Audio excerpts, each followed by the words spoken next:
आप सभी स्टूडेंट्स का सेल्फ स्टडी हेल्प चैनल पर बहुत बहुत स्वागत है। स्टूडेंट्स और दोस्तों, आज हम लोग पढ़ने वाले हैं क्लास 11th की एक बहुत ही अच्छी पोइम जिसका नाम है द लाइबर्नम टॉक।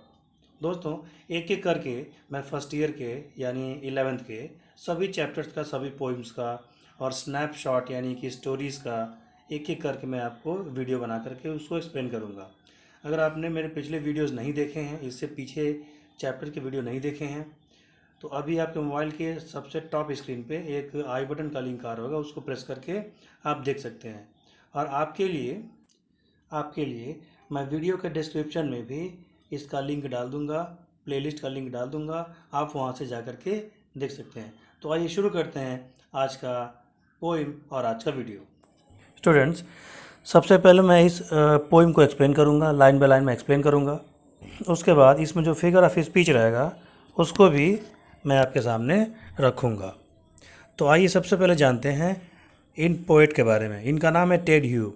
टेड ह्यू एक 19th सेंचुरी पोएट हैं और ये नेचर पे अपनी पोइम लिखने के लिए जाने जाते हैं। इन्होंने नेचर पे और नेचर एलिमेंट्स पे, जैसे रिवर हो गए, माउंटेन्स हो गए, ग्रीनरी हो गई, सीनरी हो गई, ठीक है, व्यू टॉप हो गया, यानी नेचर के जितने एलिमेंट्स हैं उन सारे एलिमेंट्स पे कविता करने के लिए, पोइट्री लिखने के लिए ये जाने जाते हैं। और इसी का एक शानदार नमूना आपके सामने इनकी पोइम द लाइबर्नम टॉप है। तो आइए लाइबर्नम टॉप को एक्सप्लेन करना मैं शुरू करता हूँ। सबसे पहला स्टैंजा हम लोग लेते हैं। The laburnum top is silent quite still. Laburnum क्या होता है? ये एक आपका यूरोपियन ट्री होता है। इसका इंडियन वर्जन आपका इंडिया में भी पाया जाता है, जिसको हम लोग अमलतास कहते हैं। साउथ इंडिया में इसका दूसरा नाम है। साथ ही इंडिया के अदर पार्ट में और वर्ल्ड के अदर कंट्रीज़ में इसको अलग अलग नामों से जाना जाता है, ठीक है। ये एक कोल्ड का पौधा है, ठीक है, और आपके इंडियन वर्जन यानी अमलतास से मिलता जुलता ये है। इसका पेड़ बहुत ज़्यादा लंबा चौड़ा नहीं होता है, थोड़ा घना होता है ये। लाइबर्नम टॉप इज साइलेंट। यहाँ पहली लाइन में पोएट कहता है कि लाइबर्नम टॉप यानी लाइबर्नम ट्री का जो टॉप जो हिस्सा है, उसका जो ऊपरी हिस्सा है वो क्या है? वो साइलेंट है, वो साइलेंट है, ठीक है। क्वाइट स्टिल, और बिल्कुल शांत है। क्वाइट स्टिल, बिल्कुल शांत है, मतलब जैसे एक निर्जीव की तरह पड़ा हुआ हो, जैसे लग रहा है कि कोई लाश की तरह पड़ा हुआ हो। उसमें कोई भी एक्टिवनेस नहीं है, उसमें कोई भी गीत संगीत नहीं है, कोई भी, यानी वो लाइफलेस है, एक लाइफलेस ऑब्जेक्ट की तरह वो पड़ा हुआ है, यानी मृत्यु तुल्य शांति है। In the afternoon yellow September sunlight, ठीक है, दोपहर के समय yellow September sunlight. Yellow September sunlight का मतलब क्या है? सेप्टेम्बर सनलाइट का मतलब यहाँ पे सेप्टेम्बर सनलाइट का मतलब यहाँ पे क्या है? सेप्टेम्बर सनलाइट कहने का मतलब ये है पोइट का कि सितंबर का महीना है और धूप खिली हुई है, ठीक है, और वो पतझड़ का मौसम है। सितंबर के आसपास यूरोपियन कंट्रीज़ में ऑटम यानी कि पतझड़ का समय होता है। तो एक तो दोपहर का समय है, ऊपर से सूरज की पीली रोशनी में उसके पत्ते पीले नज़र आते हैं और कुछ पत्ते तो वास्तव में पीले हो चुके हैं। अ फ्यू लीव्स येलोइंग, और कुछ पत्तियां पीली हो रही हैं, यानी पतझड़ का मौसम चालू है। इट्स सीड्स फॉलन, और उसके सभी जो बीज हैं वो गिर चुके हैं। पतझड़ के मौसम में ये आम तौर पे देखा जाता है कि डेसिडस फॉरेस्ट के जो भी आपके ट्रीज़ होते हैं उनकी पत्तियां और बीज गिर जाते हैं, फिर नए पत्ते उन पे उगाते हैं। Till the gold Finch comes with A twitching chirp, ठीक है, ये तब तक एक गोल्ड फिंच बर्ड आती है। गोल्ड फिंच एक प्रकार की यूरोपियन बर्ड होती है जो अपने यहाँ लगभग बुलबुल से मिलती जुलती है, नाइटिंगेल से पूरी तरीके से नहीं मिलती है, थोड़ा बहुत उससे मिलती जुलती है। गोल्ड फिंच आपकी यूरोपियन बर्ड है। तो गोल्ड फिंच बर्ड उस समय आई जब लाइबर्नम टॉप आपका साइलेंट था, लाइबर्नम ट्री का ऊपरी हिस्सा बिल्कुल शांत था, मोशनलेस था, उसमें कोई भी एक्टिविटी नहीं हो रही थी। वो बस एक लाश की तरह पड़ा हुआ था, एक निर्जीव की तरह पड़ा हुआ था, उसमें एनर्जी नहीं थी, बिल्कुल वो शांत था, जैसे एक लाश शांत पड़ी रहती है, उसी तरीके से लाइबर्नम का पेड़ था और उसका ऊपरी हिस्सा बिल्कुल भी हिलडुल नहीं रहा था। सितंबर का महीना था, पूरी धूप खिली हुई थी, ठीक है, और पतझड़ का मौसम होने के नाते उसके पत्ते गिर चुके थे, कुछ पत्ते पीले हो रहे थे, कुछ पत्ते पीले हो चुके थे और उसके सारे बीज गिर चुके थे। इस अवस्था में, इस परिस्थिति में गोल्डफिंच नाम की बर्ड उस पेड़ पर आती है विथ ए ट्विचिंग चिरप। अब चिड़िया जब आती है तो आप लोग जानते हैं कि बोलते हुए आती है, तो वो बोलती है तो उसका लैंग्वेज क्या होता है, चिरप, ची ची करके आती है। वो चिड़ियों की खास लैंग्वेज होती है with A twitching chirp.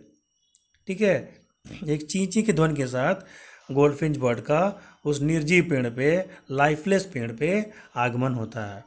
A suddenness, a startlement at branch end, ब्रांच के एक कोने पे अचानक, ठीक है, कुछ हलचल होने लगती है। ठीक है, और वो जो निर्जीव पेड़ है वो एक बार सजीव हो जाता है। जो लाश की तरफ पड़ा हुआ पेड़ है, गोल्डफिंच बर्ड के आने से, उसके ध्वनियाँ निकालने से, ची ची ची ची यानी चिरप की ध्वनियाँ निकालने से माहौल अचानक क्या हो जाता है, लाइव हो जाता है, एक जीवंत माहौल हो जाता है, जिसमें जिस पेड़ में एनर्जी नहीं थी, जो लाइफलेस था, अब वो लाइफफुल हो जाता है, उसमें एनर्जी का संचार हो जाता है और पूरा का पूरा इन्वायरमेंट देखते देखते बदल जाता है। यानी गोल्डफिंच के आने से पेड़ का जो टॉप एरिया है, पूरा पेड़ एक प्रकार का सजीव हो जाता है, माहौल इलेक्ट्रीफाइंग हो जाता है। ठीक है, और एक एनर्जी का संचार उस पेड़ के अंदर हो जाता है। Then sleek as a lizard, sleek मतलब चमकदार, चिकनी, और बिल्कुल छिपकली की तरह चमकदार, एंड अलर्ट, और बिल्कुल अलर्ट है वो गोल्डफिंच बर्ड, एंड एब्रप्ट, और चंचल भी है। यानी एक डाली से उस डाली, उस पत्ते से उस पत्ते, उस हिस्से से इस हिस्से में गोल्डफिंच बर्ड अपना अटखेली करना प्रारंभ कर देती है। अब सवाल ये है कि जब वो पेड़ लाइफलेस था, उसमें जीवन नहीं था, शांत वो पेड़ खड़ा था, उसमें कोई हलचल नहीं हो रही थी, तो ऐसे पेड़ पे गोल्डफिंच बर्ड आती क्यों है?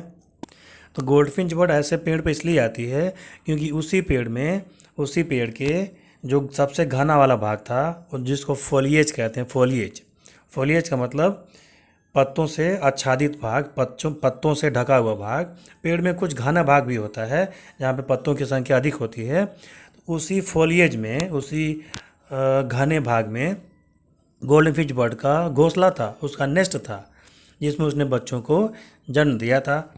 उन्हीं बच्चों की देखभाल करने के लिए, उन्हीं बच्चों का हालचाल लेने के लिए गोल्डफिंच बर्ड उस शांत पेड़ पे, निर्जीव पेड़ पे आई थी। अगली लाइन में आपको क्लियर हो जाएगा। अगली लाइन आपकी है, she इंटर्स the thickness of machine startup. She इंटर्स the thickness, thickness का मतलब घना, आच्छादित, मोटा, यानी वो पेड़ के सबसे घने आच्छादित, पेड़ों से ढके हुए सबसे घने भाग में, यानी फोलिएज में वो प्रवेश करती है। एंड मशीन स्टार्टअप्स का मतलब जब वह घोंसले में अपने प्रवेश करती है तो उसके बच्चे भी उसके साथ चींची करने लगते हैं, और जैसे एक मशीन स्टार्ट होती है उसी प्रकार का ध्वनि, उस प्रकार का साउंड पूरे पेड़ पर छा जाता है। यानी गोल्डफिंच बर्ड भी चींची करने लगती है और उसके बच्चे भी चींची करने लगते हैं। मशीन स्टार्टअप्स ऑफ चिटरिंग्स, यहाँ पे एक वर्ड दिया है चिटरिंग्स। चिटरिंग का मतलब ची ची ची, पी पी पी ऐसे करके ध्वनि आती है। जैसा लगता है कि बहुत बड़ी एक मशीन स्टार्ट हो रही हो, तो आसपास का जो बैकग्राउंड का साउंड आता है, कुछ उसी प्रकार का माहौल बनता है जब गोल्डफिंच बर्ड अपने घोंसले में जाती है अपने बच्चों से मिलने के लिए। And a tremor of wings, पंखों की फड़फड़ाहट वहाँ पे होती है। एंड ट्रिलिंग्स, और बहुत प्रकार की ध्वनियाँ, जो चिड़ियों की अपनी ध्वनियाँ होती हैं, वो वहाँ पे निकलती हैं। The whole tree trembles and thrills, और जब वो घोंसले में जाती है तो इधर उधर, उस डाल से इस डाल हो करके जाती है, तो पूरा पेड़ हिलने लगता है, पूरा पेड़ एक एनर्जी से भर जाता है। जो पेड़ निर्जीव था, जिसमें कोई हरकत नहीं थी, जिसमें कोई एक्टिविटी नहीं थी, अब उस पेड़ का पत्ता पत्ता, उस पेड़ की डाली डाली हिल रही थी। यानी ऐसा देखने में लग रहा था कि पेड़ भी काफ़ी खुश है। और जो पोएट है इस पोइम का, वो अपने वरांडा में बैठा हुआ है और बैठे बैठे धूप का आनंद लेते हुए गोल्डफिंच बर्ड की ये सारी एक्टिविटी, सारा क्रियाकलाप उस पेड़ पर देख रहा है। जब ये घटना हो रही है गोल्डफिंच बर्ड के आने की और घोंसले में जाने की, तो पोएट अपनी आँखों से ये सारी चीज़ें वहाँ पे देख रहा था। The whole tree trembles and thrills, पूरा पेड़ हिलने लगता है, डुलने लगता है, यानी उसमें एनर्जी का संचार हो जाता है, यानी उसमें जान आ जाती है। आगे कह रहा है it is the engine of our family. वो घोंसला जो था वो क्या था, इंजन ऑफ आवर फैमिली था। यानी एक मशीन के लिए जो महत्व इंजन का होता है वही महत्व गोल्डफिंच बर्ड के लिए उसके घोंसले का था। तो अब भाई इंजन में क्या लगता है, मोबिल वगैरह लगता है, तेल वगैरह लगता है, तभी तो इंजन परफॉर्म कर पाता है, तभी तो इंजन काम कर पाता है। तो यानी इस लाइन से हम ये अंदाज़ लगा सकते हैं कि उसके जो बच्चे थे वो भूखे रहेंगे और वो अपने बच्चों को खिलाने पिलाने आई होगी। और ये अगली लाइन में ये बात स्पष्ट हो जाती है। अगली लाइन कह रहा है she stokes it full then flirts out to a branch end. Stokes का मतलब होता है फीड करना, यानी खिलाना पिलाना, भर देना। वो क्या करती है, अपने बच्चों को खाना खिलाती है, दाना चुगाती है और उनका पेट भर देती है। यानी इंजन में मोबिल या तेल पड़ गया, अब इंजन परफॉर्म करने के लिए रेडी है, इंजन काम करने के लिए चालू है। तो वो अपने बच्चों को स्टोक्स इट फुल, पूरी अच्छी तरीके से वो खिला पिला देती है। Then flirts out to a branch. Flirt out मतलब यहाँ वहाँ वो फिर इस ब्रांच से उस ब्रांच उड़ने लगती है, जाने लगती है, कूदने फांदने लगती है। Showing her barred face identity mask. Barred face का मतलब उसका जो गर्दन था, ठीक है, उस पर लाइनिंग थी, उस पर रेखाएँ थीं, ठीक है, और लाल रंग की रेखाएँ थीं, और इसी से गोल्डफिंच बर्ड की पहचान होती है।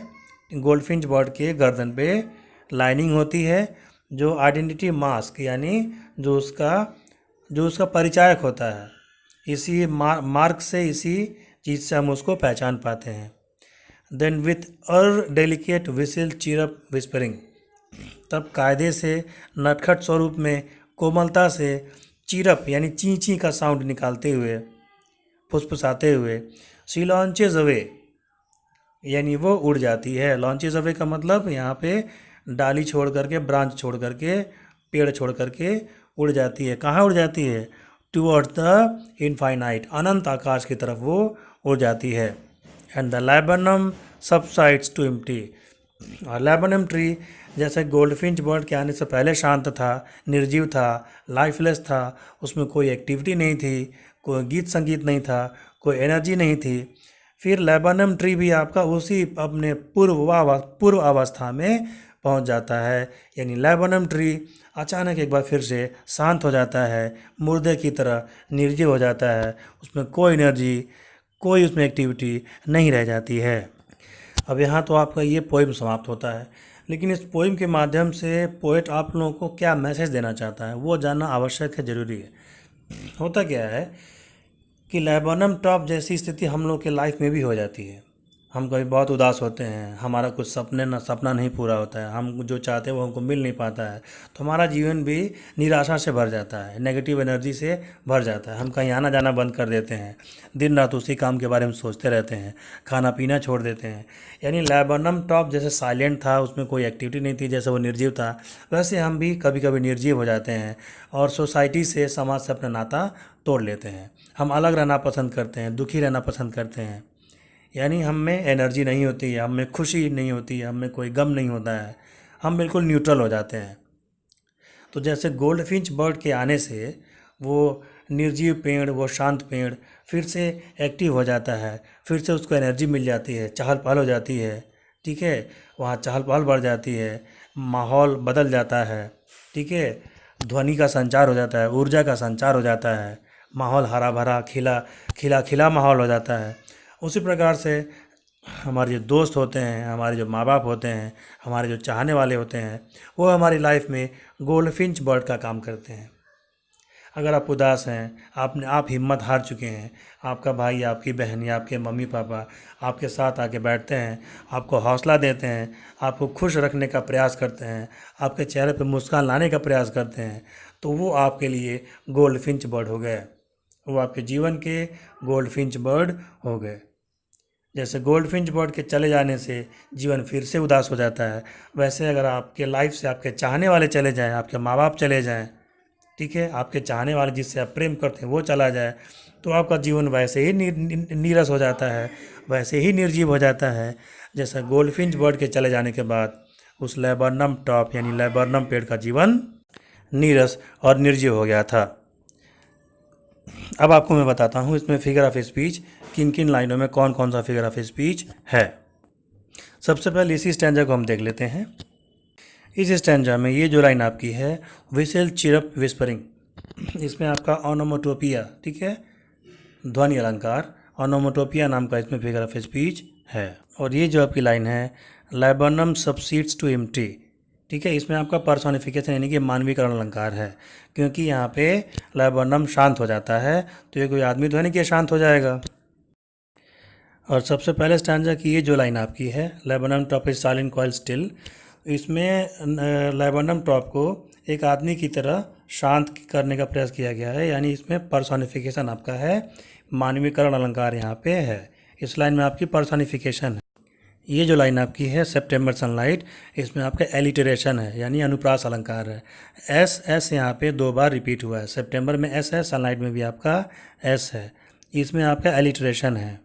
और ये जो लाइन है ट्विचिंग चिरप, इसमें आपका ऑनोमोटोपिया है, ध्वनि अलंकार का प्रयोग है। और sleek as a lizard, sleek as a lizard में आपका यहाँ पे सिमली है, क्योंकि एज है यहाँ पे तुलना किया जा रहा है, लिजर्ड से तुलना किया जा रहा है गोल्डफिंच बर्ड का। एंड अलर्ट एंड अब्रप्ट, इसमें आपका क्या है एलिटरेशन है, क्योंकि वर्ड बार बार रिपीट हो रहे हैं। ये जो आपकी लाइन है it is the engine of our family, it is the engine में यहाँ पे आपका मेटाफर है, क्योंकि इंजन मान लिया गया है, इसमें रूपक अलंकार यानी कि मेटाफर का यूज़ हुआ है। दोस्तों ये वीडियो अगर आपको पसंद आया हो, एक्सप्लेनेशन आपको पसंद आया हो, तो इस वीडियो को आप अधिक से अधिक लाइक करें और अपने दोस्तों में, अपने मित्रों में, अपने फ्रेंड्स में इसे शेयर करना ना भूलें। और मेरे चैनल को सब्सक्राइब करना ना भूलें। चैनल को सब्सक्राइब कर दें, बेल आइकन प्रेस कर दें और नोटिफिकेशन ऑल पर सेलेक्ट कर लें, ताकि जब भी मैं कोई वीडियो अपलोड करूं तो ये वीडियो आप तक पहुंच जाए। क्लास 11th की, क्लास 12th की, क्लास 10th की, क्लास 9th की, इन चारों क्लासेस की NCERT की बुक की एक एक चैप्टर को मैं एक्सप्लेन करूँगा अपने चैनल पर। फिलहाल तो मैं 11th को एक्सप्लेन करने में लगा हुआ हूँ, ठीक है। आप चैनल को देखते रहिए, चैनल से प्यार अपना बनाए रहिए। तब तक के लिए मैं विदा चाहता हूँ आपसे। जय हिंद, जय भारत।